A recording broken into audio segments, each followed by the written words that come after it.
दैत्यरुद्र सहित आगे तृतीय पार्वती खंड में 50वां अध्याय। शिवाशिव के विवाह कृत्य संपादन के अनंतर देवियों का शिव से मधुर वार्तालाप। ब्रह्मा जी बोले, हे नारद, तदंतर मैंने शिव जी की आज्ञा से मुनियों के साथ परम प्रीति से शिवाशिव के विवाह के शेष कृत्यों का संपादन किया। उन दोनों के सर पर आदर पूर्वक मांगलिक अभिषेक हुआ और ब्राह्मणों ने आदर के साथ उन्हें ध्रुव दर्शन कराया। हे विपेंद्र, उसके बाद हृदयालंबन का कर्म तथा बड़े महोत्सव के साथ स्वस्ति वाचन हुआ। ब्राह्मणों की आज्ञा से शंभु ने शिवा की मांग में सिंदूर लगाया। उस समय गिरिजा अत्यंत अद्भुत अवर्णीय रूपवती हो गई। तत्पश्चात ब्राह्मणों की आज्ञा से दोनों एक आसन पर विराजमान हुए और भक्तों के चित्त को आनंद देने वाली पूर्व शोभा से संपन्न हो गए। हे मुनि, तदंतर अद्भुत लीला करने वाले उन दोनों ने अपने स्थान पर आकर मेरी आज्ञा से प्रसन्नता पूर्वक शस्त्र प्राशन किया। इस प्रकार विवाह यज्ञ के विधिवत संपन्न हो जाने पर प्रभु शिव ने मुझ लोक कर्ता ब्रह्मा को पूर्ण पात्र का दान किया। तत्पश्चात शिव जी ने आचार्य को विधि पूर्वक गोदान दिया तथा मंगल प्रदान करने वाले जो अन्य महादान है उन्हें भी बड़े प्रेम से दिया। उसके बाद उन्होंने बहुत से ब्राह्मणों को अलग अलग 100 स्वर्ण मुद्राएं, करोड़ों रत्न तथा अनेक प्रकार के द्रव्य दिए। उस समय सभी देवगण एवं अन्य चराचर जीव हृदय से अत्यंत प्रसन्न हुए और जोर जोर से जय ध्वनि करने लगे। सभी और मंगल ध्वनि के साथ गान होने लगा और सबके आनंद को बढ़ाने वाली रम्य वाद्य ध्वनि होने लगी। उसके बाद मेरे साथ विष्णु, देवता, मुनिगण तथा अन्य लोग हिमालय से आज्ञा लेकर प्रसन्नता पूर्वक अपने अपने निवास स्थान को चले गए। उस समय हिमालय के नगर की स्त्रियां प्रसन्न होकर शिवा एवं शिव को लेकर दिव्य कुहावर घर में गई। वहां पर वे स्त्रियां आदर के साथ लौकिकाचार करने लगी। चारों ओर आनंद प्रदान करने वाला महान उत्सव फैल गया। उसके बाद उन सब ने लोगों का कल्याण करने वाले उन शिवाशिव को महादिव्य निवास स्थान में ले जाकर प्रसन्नता पूर्वक लौकिकाचार किया। तत्पश्चात हिमालय के नगर की स्त्रियां समीप में आकर मंगल कर्म करके दंपति को घर में ले गईं। वे जय जयकार ग्रंथि बंधन खोलने लगी। उस समय वे कटाक्ष करती हुई मंद मंद हंस रही थी और उनका शरीर रोमांचित हो रहा था। वे श्रेष्ठ स्त्रियां वासगृह में प्रवेश करते ही मोहित हो गई और सुंदर रूप तथा वेश वाले संपूर्ण लावण्य से युक्त नवीन यौवन से परिपूर्ण कामनियों के चित्त को मोहित करने वाले मंद मंद मुस्कान युक्त प्रसन्न मुख मंडल वाले कटाक्ष युक्त अत्यंत सुंदर अत्यंत सूक्ष्म वस्त्र धारण किए हुए और अनेक रत्नों से विभूषित परमेश्वर को देखती हुई अपने अपने भाग्य की प्रशंसा करने लगी।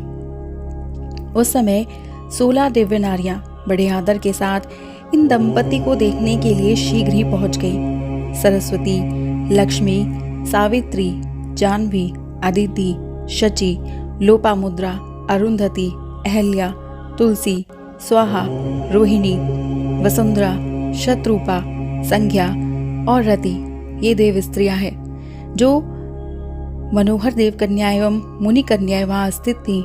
उनकी गणना करने में कौन समर्थ है। उनके द्वारा दिए गए रत्न के आसन पर शिव जी प्रसन्नता के साथ बैठे। इसके बाद सब देवियां क्रम से मंद मंद हंसती हुई उन्हें मधुर वचन कहने लगी। सरस्वती बोली, हे महादेव, आप प्राणों से भी अधिक प्यारी सती देवी आपको प्राप्त हो गई है। हे कामुक, इनके चंद्रमा के समान आभा वाले प्रिय मुख को प्रसन्नता पूर्वक देखकर आप संताप को त्याग दीजिए। हे कालेश, आप इस सती का आलिंगन करते हुए अपना समय व्यतीत कीजिए। सभी समय आपके आश्रित रहने वाली इस सखी से आपका वियोग नहीं होगा। लक्ष्मी बोली, हे देवेश, आप लज्जा का त्याग कर सती को अपने वक्ष स्थल में स्थित कीजिए। जिसके बिना आपके प्राण निकल रहे थे उसके प्रति कौन सी लज्जा। सावित्री बोली, हे शंभु, सती को भोजन कराकर आप भी शीघ्र भोजन कीजिए।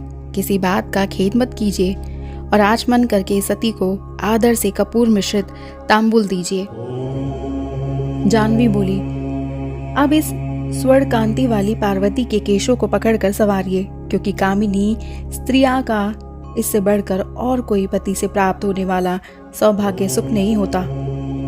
अदिति बोली, हे शिवे, आप भोजन के पश्चात मुख शुद्ध करने के लिए शंभु को अति प्रेम से जल प्रदान कीजिए, क्योंकि दंपति का परस्पर प्रेम सर्वथा दुर्लभ है। शची बोली, जिसके लिए आप मोहवश विलाप करते करते दर दर भटक रहे थे, उस शिवा को वक्षस्थल पर धारण कीजिए। उस प्रिया के प्रति आपको लज्जा क्यों?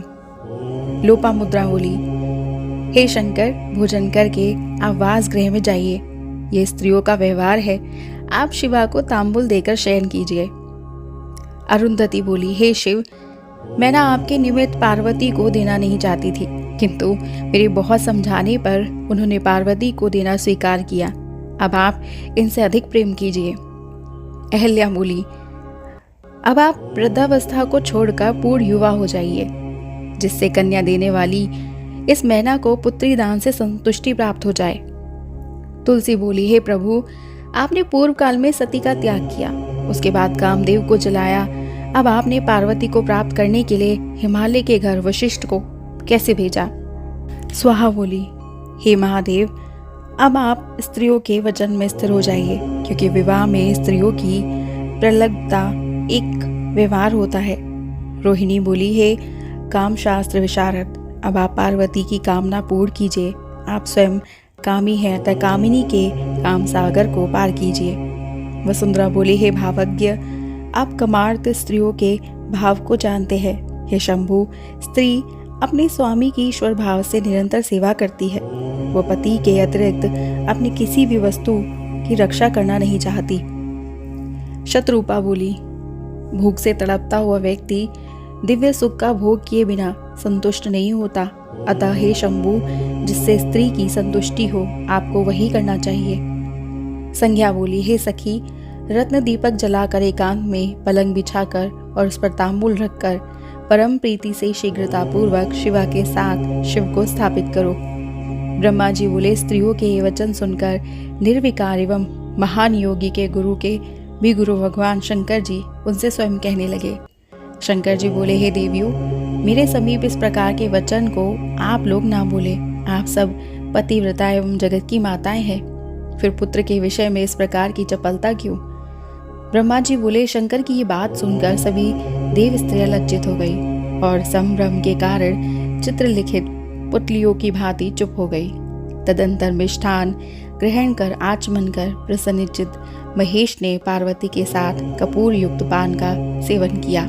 इस प्रकार श्री शिव महापुराण के अंतर्गत दित्य रुद्र संहिता के तृतीय पार्वती खंड में परिहास वर्णन नामक 50वां अध्याय पूर्ण हुआ और हमारा अगला अध्याय है रति के अनुरोध पर श्री शंकर का कामदेव को जीवित करना, देवताओं द्वारा शिव स्तुति नामक 51वां अध्याय। और इसे जानने के लिए सब्सक्राइब कीजिएगा हमारे YouTube channel Voice of Tales को और हमारी वीडियो को लाइक शेयर सब्सक्राइब करना मत भूलिएगा।